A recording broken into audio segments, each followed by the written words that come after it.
தேரே இஸ்கு பே படத்துடைய பேரும் புரியல, படமும் புரியல. இந்த இலவை எதுக்கு நான் தியேட்டர்ல பார்த்தேன்னு எனக்கும் தெரியல. படமாடா எடுத்திருக்கீங்க பக்கிகளா? படம் லடாக்ல ஆரம்பிச்சு டெல்லிக்கு டிராவல் பண்ணி காசி கங்கை நதியில கரையுது. இந்த பிண்டத்தை கொண்டாந்து கங்கை நதியில கரைக்கிற மாதிரி படத்துடைய ஹார்ட் டிஸ்கும் அதே கங்கை நதியில கரைச்சிருந்தாங்க அப்படின்னா நமக்கு ஒரு தைலம் பாட்டில் மிச்சமாயிருக்கும். கல்ச்சால போறவங்க களிய வச்சுட்டாங்க. படத்துடைய ஓப்பனிங் சீட்ல லடாக் எல்லையில சைனாக்காரன் நுழைஞ்சிட்டான்னு நம்ம ஹீரோ சங்கர் எவன் சொல்லியும் கேட்காம எர்ரா பொருள போடுறான் அவன அப்படிங்கிற மாதிரி ஃபைட்டர் ஜெட் எல்லாம் எவனையும் கேட்காம எடுத்துட்டு கிளம்பிடுறாரு சைனாக்காரனை போட. டேய் பாத்துடா, சமீபத்துல வரக்கூடிய படங்கள் எல்லாம் சைனாக்காரனை வம்பிழுத்துட்டே இருக்கீங்க. உங்களுக்கு ஒண்ணு இல்ல, படத்தை எடுத்துட்டு படம் தூங்கிடுவீங்க. இந்த படத்தை சைனாக்காரன் போட்டு பார்த்துட்டு கிளம்பி வந்துட்டான்னா அடிச்சது சொல்லாதீங்க. இதுல இப்ப மேட்டர் என்ன அப்படின்னு கேட்டுக்கிட்டீங்கன்னா, நம்ம ஆளு போய் மிரட்டல சைனாக்காரனே பயந்து அவன் வீட்டுக்கு போயிட்டான். எனக்கு என்ன ஒரு டவுட்னா, இந்த சைனாக்காரன் இந்தியா எல்லைக்குள்ள வரான்னா அவன் இந்தியாக்காரங்க எப்படி மிரட்டுவாங்கன்னு தெரிஞ்சுதான் வந்திருப்பான். ஆனா அதே மீறி இந்த மென்டல் போன்னு சொன்ன ஒரு வார்த்தைக்காக திரும்பி போறான்னா எனக்கு தெரிஞ்சு அவன் சண்டை போட வரல, சுத்தி பார்க்க வந்திருக்கான். சுத்தி பார்க்க வந்தவன் இப்படி சூத்திர அடிச்சு வரலாமா? ஏன்டா பக்கி இப்படி பண்ணிட்டு தெரியல, உனக்கு எவன்டா சொன்னவன் அப்படின்னு கேட்டா வாய்ஸ் வந்தது. எங்க இருந்து வந்துச்சு? மனசுல இருந்து. டேய் என்னடா மனநலம் பாதிக்கப்பட்டவனா இந்தியன் ஆர்மில சேர்த்து வச்சிருக்கீங்களாடா? ஏன்டா சங்கர் முட்டா பையில, என்னடா இது? உண்மையை சொல்லணும்னா இவன் படத்திலே பைத்தியக்காரன் தாங்க. படம் ஃபுல்லா கோவப்பட்டுக்கிட்டு கத்திக்கிட்டு எவனையாச்சும் வம்பிழுத்துட்டே தெரியுவான். இவன் ஆர்மிக்கே அன்பிட், மனநோயாளி.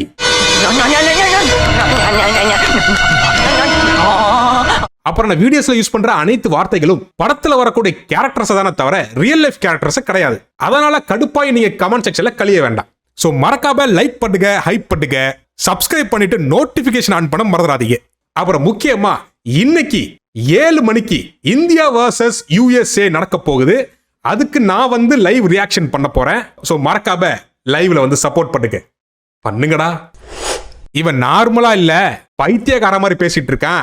ஆனா அவனா கோவப்படுறான் அப்படின்ட்டு இவனை கவுன்சிலிங் அனுப்புறாங்க. Arrange councillor. அந்த கவுன்சிலிங் போய் பார்த்தா அந்த கவுன்சிலிங் கொடுக்கறவ இவ எக்ஸ். இதுல ஹைலைட் என்னன்னா, இவ ஒரு மகா நம்பர் 1 குடிகாரி. இவனுக்கு ஆங்கர் மேனேஜ்மெண்ட் ட்ரீட்மெண்ட் தர போறாளாம். கொஞ்சம் யோசிச்சு பாருங்க, நமக்கு ஒரு மனநோய் இருக்குன்னு சைக்காட்டிஸ்ட போறோம். அந்த சைக்காட்டிஸ்ட் ஒரு மனநோயாளியா இருந்தா அப்படியே இப்போ பிளாஷ்பேக் உள்ள போறாங்க. சுமார 7 வருடங்களுக்கு முன்னாடி குடிகாரியான இவளும் மக்கு கூவான இவனும் டெல்லியில இருக்கக்கூடிய ஒரு காலேஜ்ல மீட் பண்றாங்க. In modern psychology நம்ம வயலன்ஸை கியூர் பண்ண முடியும். இவளே ஒரு குடிகாரி, செயின் ஸ்மோக்கரு. இவன் நம்மளுக்கு அட்வைஸ் பண்றா பாத்துக்கிட்டு. இன்ட்ரெஸ்டிங். அதாவது மேட்டர் என்ன அப்படின்னு கேட்டுக்கிட்டீங்கன்னா, இவ என்ன சொல்றா, என்னுடைய தீசஸ் மூலமா இந்த உலகத்திலே எப்படிப்பட்ட ஒரு கோவக்காரனா இருந்தா கூட அவனை நான் மனுஷனா மாத்திர முடியும் அப்படிங்கிறா. அந்த எக்ஸ்பெரிமெண்ட்ல வந்து மாட்டின எலிதான் நம்ம ஹீரோ. ஐயோ இது நல்லா இருக்கு. நம்ம சங்கர் இந்த படத்தோட ஹீரோ ஒருத்தனை போட்டு மிதின்னு மிதிக்க அதை பார்த்து காண்டான ஹீரோயின் நம்ம ஹீரோவை அடிக்க போயிடுறான். ஃபர்ஸ்ட் இவளுக்கே ஆங்கர் மேனேஜ்மெண்ட் ட்ரீட்மெண்ட் தேவைப்படுது. இவ இன்னொருத்தனுக்கு ட்ரீட்மெண்ட் தர போறாளாம். இப்ப நம்ம ஹீரோனை பார்த்தோன்னே ஃபர்ஸ்ட் சைட் லவ் வந்துருது. நீங்க கொஞ்சம் கம்மி அழகா இருந்திருந்தா கூட நான் இப்படி பண்ணிருக்கவே மாட்டேன். ஏய் உனக்கு அவ்வளவுதான் மரியாதை. இந்த ஃபர்ஸ்ட் சைட் லவ் எல்லாம் மகா மட்டமான கிரிஞ்சு சீனு. ஒரு பொண்ணை பார்த்தோன்னே லவ் வருதுன்னா அதுக்கு பேர் லவ் இல்லடா, அஃபெக்ஷன், லஸ்ட்னு சொல்லுவாங்க. எத்தனை காலத்துக்கு தாண்டா இதை லவ்னு சொல்லி உருட்டிட்டு இருப்பீங்க? நான் தான் சொல்ல. அடுத்து என்ன நடக்குங்கிறது உங்களுக்கே தெரியும். நம்ம ஹீரோயின் அம்மா அந்த பொறுக்கி பைய தான் வேணும், அந்த பொறுக்கி பையில நான் திருத்துறேன்னு சொல்லி இவ பொறுக்கி மாதிரி அவன் பின்னாடி சுத்துறா. நான் உன்னை ஒரு நல்ல நான் வயலன்ட் மனுஷனா மாத்த முடியும். இதெல்லாம் பார்க்கும்போது கடுமையான கடுப்பா வருது. கண்ட்ரோல் பண்ணிட்டு இருக்கேன். உன் பேர் என்ன? இப்போ உங்ககிட்ட யாராச்சும் வந்து பேரு கேட்டா என்ன சொல்லுவீங்க? உங்க பேரை சொல்லுவீங்க. ஆனா இவன் தான் பைத்தியக்காரனாச்சே. உன் பக்கத்துல இருக்கிற கோயில் யாருது? சங்கர்ஜி. சங்கர். டேய் இவன் சரியான பைத்தியம் இல்ல, சரியாகாத பைத்தியம்டா. யோ டைரக்டர், ஒரு பேர் கேட்கிற சீன் வைக்கணுங்கிறதுக்காகவே கஷ்டப்பட்டு ஒரு கோவிலை கண்டுபிடிச்சு அதுக்கு முன்னாடி ஒரு ஷாட் வச்சிருக்கான் பாருங்க. நீ தான்டா டிரைவர், உன்னை தான்டா வச்சு ஓட்டவனே. அடுத்து நம்ம ஆளு ஸ்டைலிங்கிற பேர்ல ஒண்ணு பண்ணுவாரு பாருங்க, வெறி மைத்தாவும். இதெல்லாம் நமக்கு தான் ரொம்ப பழசு, வடக்கனுக்கு ரொம்ப புதுசு போல. இன்ஸ்டாகிராம்ல ஸ்டேட்டஸாவும் ரீல்ஸாவும் போட்டு தாலியா இருக்கிறானுங்க மாதரோலி கைஸ். அது மட்டும் இல்ல, ஆணும் பெண்ணும் சமம் தான் அப்படிங்கறத இந்த டைரக்டர் ஒரே ஷாட்ல கன்வே பண்ணிருப்பாப்ல. இவ்வளோ பெரிய எப்படி ஒரே ஷாட்ல கன்வே பண்ணார் பாருங்க, ஆணும் பெண்ணும் சமம் தான் அப்படின்னு. அதாவது இந்த படத்துல பாத்தீங்கன்னா பொண்ணுங்க தம் அடிக்கலாம், சரக்கடிக்கலாம், ஊர்ல வெட்டியா சுத்திட்டு இருக்கிற ஃபேக் ஃபெமினிஸ்ட் அந்த படத்தை பார்த்தாங்கன்னு வச்சுக்கோங்க, ஸ்டேட்டஸ்ல போட்டு கொண்டாடிடுவாங்க. அதுக்கெல்லாம் தெம்பில்ல, விட்டுடுங்க. இப்ப நம்ம வீணா போன சங்கரை முக்திங்கிற நம்ம ஹீரோயின் எவ்வளவு கன்வின்ஸ் பண்ண ட்ரை பண்றா, கம்யூனிட்டி நான் அவனை நல்ல மனுஷனா மாத்திரண்டா அப்படின்னு. ஆனா இந்த காம வெறி பிடிச்ச சங்கர் நீ என்னோட கேர்ள் ஃப்ரெண்ட் ஆகு, அப்புறம் நீ சொன்னதெல்லாம் கேட்கறாங்கிறான். அவன் வெறியில அவன் குறியா இருக்கான். அப்புறம் நான் உனக்கு சில டாஸ்க் தருவேன். கேர்ள் ஃப்ரெண்ட் ஆயிட்டு கூட இதெல்லாம் பண்ணலாம். 10 செகண்ட் பார்த்து பேசின பொண்ணுகிட்டே இப்படி பிஹேவ் பண்றான்னா 10 நிமிஷம் பேசிருந்தா என்ன பண்ணிருப்பான் அந்த பையன். பேபி 99% பசங்களோட நான் நல்லவன் தான். இன்னொரு முறை சொல்லுங்க. பேபி 99% பசங்களோட நான் நல்லவன் தான். இவன் பைத்தியமா இல்ல தெளிவா இருக்கிறானே கண்டுபிடிக்க முடியலையே. சம்டைம்ஸ் கண்ணாடி பார்க்கும்போது கிருஷ்ணன் மாதிரி தெரியும் எனக்கு நானே. கிருஷ்ணர் புல்லாங்குழல் தான் ஊதுனாரு, சிகரெட் இல்ல. படம் ஃபுல்லா தண்ணி அடிச்சுட்டு தம் அடிச்சுட்டு கிருஷ்ணர் மாதிரி தெரியவாரான். ஒருவேளை கிருஷ்ணர் வச்சிருக்கிற புல்லாங்குழல பெரிய சைஸ் பீடி நினைச்சிட்டானோ. நான் பிரசிடென்ட்டுங்க டூசுக்கு.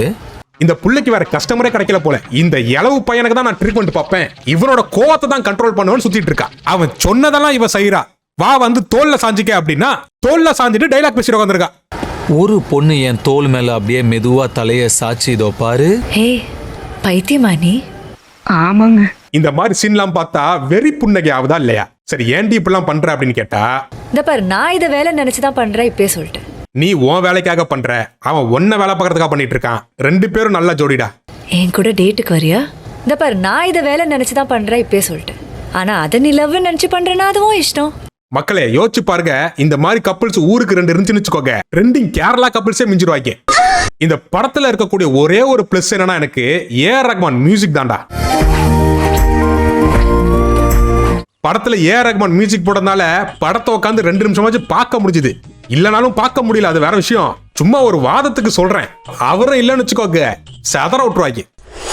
நம்ம ஹீரோட சுத்துற வெட்டி பைகள்ல ஒருத்தன் எத்தனை நாள் தானே ஹீரோயினை சைட்டு மட்டும் அடிச்சிட்டு இருப்ப, ஹீரோயினோட ஃபன் பண்றாங்கறான்.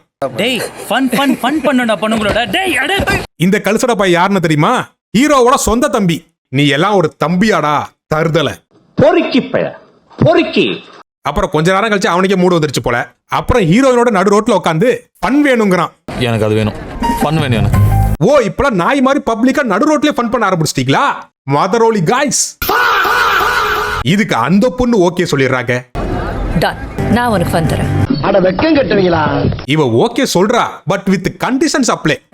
ஆனா முதல்ல அடிவாங்க. நீ யாரை இப்ப நடு ரோட்ல இழுத்து போட்டு அடிச்சியோ அவர்கிட்ட போய் மன்னிப்பு கேட்கணுங்கிறா. அவர் அடிப்பாரு, திருப்பி வாங்கிக்கங்கிறா. இந்த சங்கர் பைய இருக்கிற காஜுக்கு பொம்பளை புள்ள போட்டோ கிடைச்சாலே பாஞ்சிருவான். ஒரு பொண்ணே கிடைச்சிருக்கு, விடுவானா?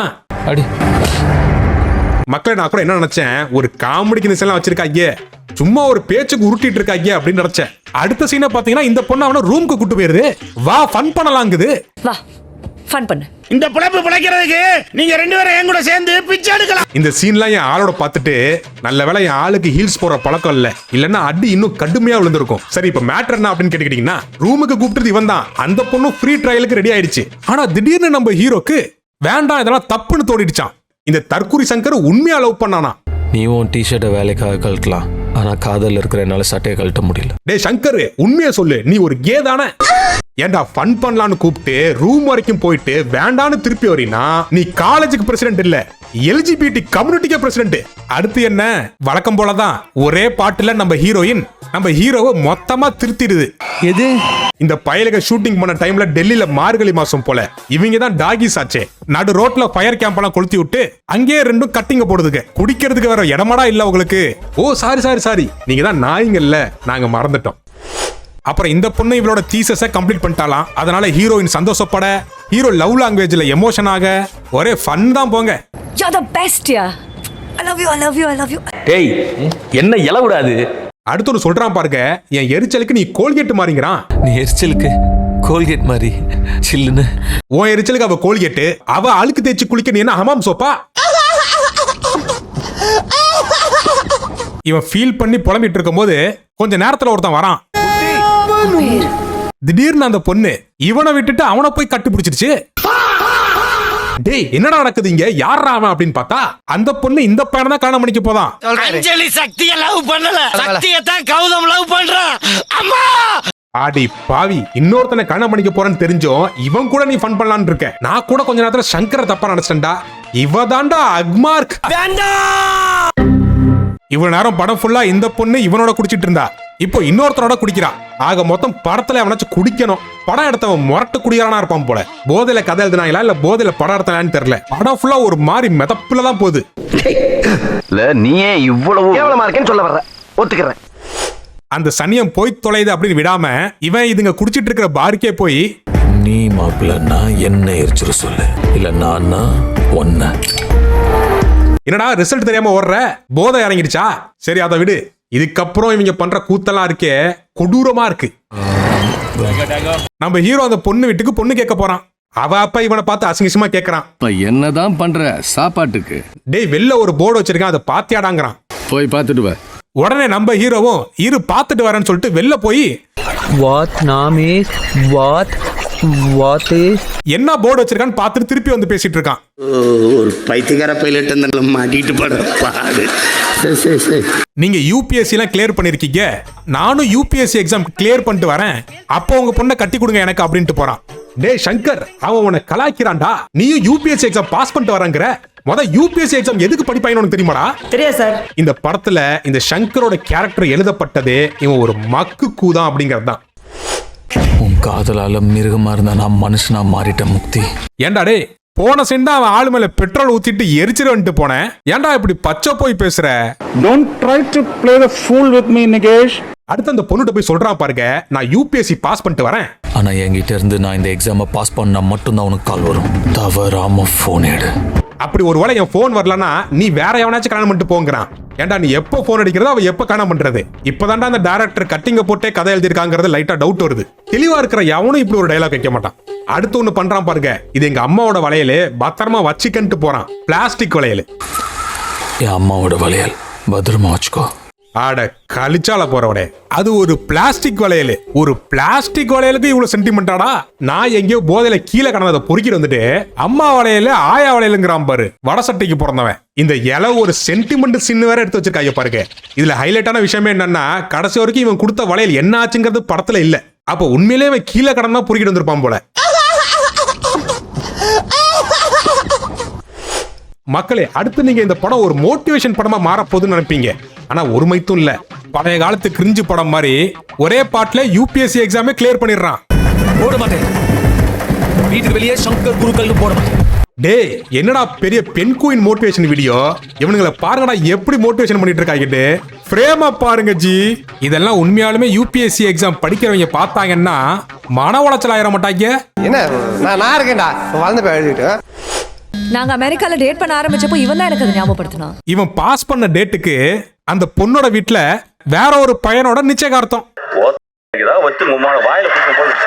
இந்த பையன் நிலைமையை யோசிச்சு பார்த்தா கொஞ்சம் பரிதாபமா தான் இருக்கு. இருந்தாலும் இவன் தான் யூபிஎஸ்சி பாஸ் பண்ணிட்டாடே. இவன் வாழ்ந்து காட்டி அந்த பொண்ணுக்கு ரிவெஞ்ச் எடுக்கிறத விட்டுட்டு அந்த பொண்ணு வீட்டுல போய் பெட்ரோல் கொண்டு வீசிட்டு இருக்கான்.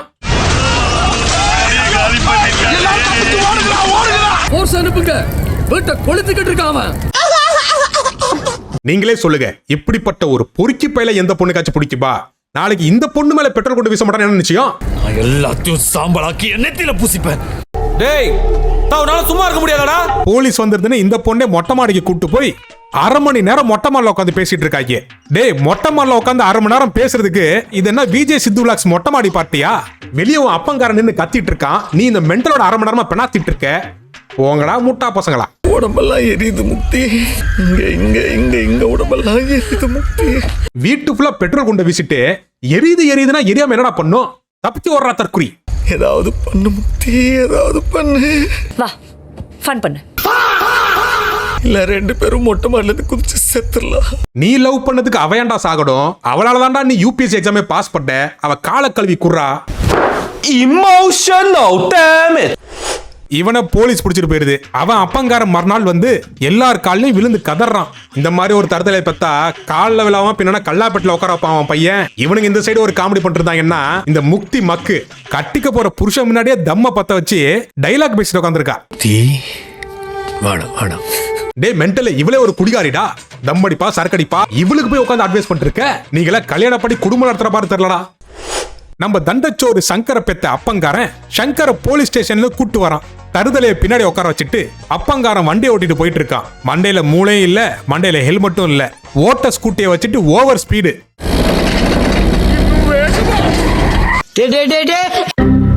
எல்லாரும் படம் முடிஞ்சு இன்டர்வல் ஆட் போடுவாங்க பாத்துருக்கேன். இவங்க படமே ஆடாதான் எடுத்துட்டு இருக்காங்க. இந்த படம் ஃபுல்லா தியேட்டர்ல பார்க்கும்போது புகைப்பிடித்தல் புற்றுநோயை உண்டாக்கும், மது அருந்துதல் உடல் நலத்துக்கு தீங்கு, ஹெல்மெட் அணியாமல் வாகனம் ஓட்டாதீர். டே இவங்க படமே ஆடாதான்டா எடுத்துட்டு இருக்காங்க. நம்ம தான் ஏதோ இது படம் நம்பி பார்த்துட்டு இருக்கோம். I was cornered. I was helpless. இப்ப அப்பங்காரன் இறந்துட்டான். இப்போ படத்துல ஒரு இன்ட்ரோல் விடணும். அதுக்காக இவங்க யோசிச்சிருக்காங்க பாருங்க. Funny guys. காசில போய் எரிச்சிட்டு இருக்காங்க உடல. இதே டீம் அம்பிகாபதினு ஒரு படம் எடுத்தாங்க. அந்த படத்தோட இந்த படத்தை கனெக்ட் பண்றாங்க. அதாவது ஃபர்ஸ்ட் பார்ட்ல குந்தன் வந்து இறந்து போயிருவாரு. அந்த இறந்து போனதோட மறுஜென்மம் தான் இந்த தற்குறி சங்கர். எப்படி கனெக்ட் பண்றாங்க பாத்துக்கிடுங்க. அதுலயும் இந்த குடுமி வச்சவன் இருக்கான் பாருங்க. இவன் தான் அந்த ஃபர்ஸ்ட் பார்ட் தனுஷ்க்கு, அதாவது அந்த குந்தன் கேரக்டருக்கு ஃப்ரெண்டா வந்தவன். இவன் இப்ப காசில சாமியார் ஆயிட்டான் போல. இந்த கம்யூனிட்டி என்னென்னமோ கதை சொல்லி நம்ம தற்குறி சங்கரை பயமுறுத்திடுறான். பாரு எரியற உங்க அப்பா தலையை பாரு. தைரியமா இருக்கா இவனா சவுக்கு சங்கரா? கழிஞ்சிட்டான். காப்பாத்துங்க, காப்பாத்துங்க என்ன.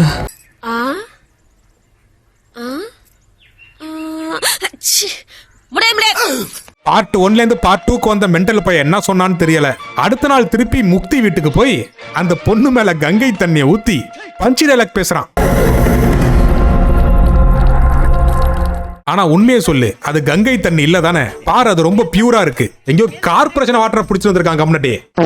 உனக்கு பிறக்கிறது ஒரு பையனா இருக்கட்டும், அப்பதான் உனக்கு புரியும் காதல தோத்து சாகரவன் கூட யாரோ ஒருத்தரோட பையன் தான். என்னடா சொல்ற? டேய் இப்படி ஒரு காமெடியான சாபத்துல நான் என் வாழ்க்கையில கேட்டதுலடா. பையன் பிறக்கணுங்கிறதெல்லாம் சாபமாடா? அது வரம் தானடா. வரத்துக்கும் சாபத்துக்கும் வித்தியாசம் தெரியாத ஒரு பைத்தியக்கார பயலா இருக்கானே. இந்த சாபத்தை நினைச்சு நம்ம ஹீரோயின் வேற ரொம்ப ஃபீல் பண்றாளாம். ஃபீல் பண்ணி தம் அடிக்கிறா, சரக்கடிக்கிறா. இவன் கொடுத்தது ஒரு சாபம், அதை நீ ஃபீல் பண்ணி உக்காந்து வெக்ஸ் ஆயிட்ட. நாங்க 2 பேர் 400 ரூபா பணம் கொடுத்து, பத்தாவதுக்கு இன்டர்வல் 200 ரூபா சேர்த்து கொடுத்து 600 ரூபா ஒரே நாள்ல தண்டமாக்கி இருக்கோம். டிராவல் அலவன்ஸ் 200 ரூபா. இவ்வளவு கொடுத்து படம் பார்த்த ஆடியன்ஸ் நாங்க தான்டா ஃபீல் பண்ணோம். கழிச்சாலா?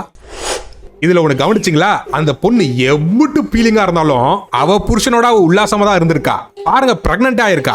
அது எப்படி சஞ்ச பிறகு சோகமானியா இல்ல சோகமாறதுக்கு முன்னாடி சஞ்சியா? இதுக்கு பேர் தான் ஃபீலிங்கா இருக்கதாடா. அந்த ஃபீலிங் உண்டான மறுவாத போச்சுறவங்களால. என்ன கொடுமை சரவணது. இப்ப அப்படியே பிளாஷ்பேக் எல்லாம் முடிச்சு பார்த்த ஆடியன்ஸோட சோழியை முடிச்சு பிரசன்ட்டுக்கு வந்துடுறாங்க. இந்த பையனுக்கு பைத்தியம் தெரியணும்னு சொல்லி இந்த பொண்ணு ட்ரீட்மெண்ட் அமிச்சா இந்த பொண்ணு இப்ப பைத்தியம் ஆயிடுச்சு. என்ன கொண்டுடுவேல நீ இப்ப நான் உன்கிட்ட நான் உன்னை காதலிக்கிறேன்னு சொன்னா. ஏண்டி இன்னொருத்தரோட குழந்தைய சுமந்து இப்ப லவ் பண்றக்குவ இவன் உன் குழந்தைக்கு டயப்பர் மாட்டி கொண்டுமா? சரி, அப்படியே குழந்தை பிறந்தாலும் யாரு பேரடி இன்சியல் வைப்ப? அந்த குழந்தை யாரோடது? நீ வாழ்றதுனால தான் நான் சாகாம இருக்கேன் சங்கர். சாவும்ல செத்த பையில நீ நலமா இருந்தா ஒளிஞ்ச எனக்கு பத்தி நீ சாவும்ல செத்த பையில. அடுத்து ஒண்ணு உருட்டி தள்ளுறா பாருங்க. இவன் ஒரிஜினல் புருஷன் எவ்வளோ சொன்னானா குழந்தை வேணான்னு. ஜெஸ்ஸி கிட்ட நிறைய தடவை சொன்னேன், இந்த நிலைமையில குழந்தை வேண்டாம். ஆனா நான் அவனை ஒத்துக்க வச்சுட்டேன். இவதான் இந்த மென்டல் சங்கரோட சாபம் பலிக்கணும்னு குழந்தை பெத்துக்கிட்டாளாங்க. ஓ ஆசைதான் நிறைவேறும், அட்லீஸ்ட் உன் வார்த்தை நிறைவேறும். நான் சொல்லல, இவ ஒரு மாதிரியான பொண்ணு, மானம் கிட்டவ. எனக்கு பையன் தான் பிறக்கும்னு சொன்னேன்ல, இதோ பையன் தான் பிறக்க போறேன். இதுல இன்னொரு வார்த்தை சொல்றா பாருங்க. இதை நான் இப்ப சொன்னா நீங்களே கெட்ட வார்த்தை திட்டுவீங்க பாருங்க கமெண்ட் செக்ஷன்ல. நான் இந்த குழந்தைய பெத்து தரேன், நீ தான் இந்த குழந்தைய பாத்துக்கணும் வளர்க்கணுங்கிறா. டேய் யாரா அவ? பாத்துக்கோ. என்னால என்னையே பாத்துக்க முடியல, உன்னோட குழந்தைய நான் எப்படி பாத்துக்குவேன்? ஏண்டி நீங்க 2 பேரும் காஜில பெத்துக்கிட்டு இவன் என்னடி பண்ணுவான்? இவனை வளர்க்க சொல்ற? எனக்கு தெரிஞ்சு இவங்க 2 பேரும் ஃபன் பண்ண மேட்டர் ஏதோ இவ புருஷனுக்கு தெரிஞ்சிருக்கு, அதனால அவன் கழட்டி விட்டுருக்கான். இப்ப வேற வழி தெரியாம இவன் கூட வந்து லவ் பண்றேன், குழந்தைய பாத்துக்க, அது இதுன்னு புருடா விட்டுட்டு இருக்கா. நம்பாதடா தற்குறி. இவன் ஃப்ராடா மாமா, இவனை பார்த்து ஏன் பயப்படுற? இந்த பையன் இந்தியா பாகிஸ்தான் போர்ல செத்து போயிடுறான். இவன் லவ் பண்ண பொண்ணு செத்து போயிடுறா. அப்பாடா நிம்மதி அப்படின்னு சொல்லி பெருமூச்சு விட்டா குழந்தை பொழைச்சிக்கிச்சான். அதுக்கு என்ன அர்த்தம்? பார்ட் 3 எடுக்க போறாங்கன்னு அர்த்தம். மொத்தத்துல தேரே இஸ்கு மே இது ஒரு 3 காதல் கதை.